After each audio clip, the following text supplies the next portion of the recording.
In this simple video tutorial, I'm going to share with you how to request a refund for apps you subscribe to on iPhone. You can simply request for a refund for content and apps from App Store in just few simple steps. To do this, you will have to download the support app right here. On this page, tap on the App Store icon right here. Then select the fourth option of connecting and downloading. On this page, select the reason why you are requesting a refund. Then tap on the option of request a refund right here. On this page, you will have to click on this link right here to furthermore proceed to the next step. In the section of what can we help you, just select on the option of request a refund.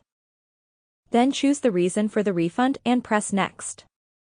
Your refund will get processed successfully. That's how easy it is to request a refund for apps or content that you bought from Apple. If you have any questions, just let me know in the comments section down below.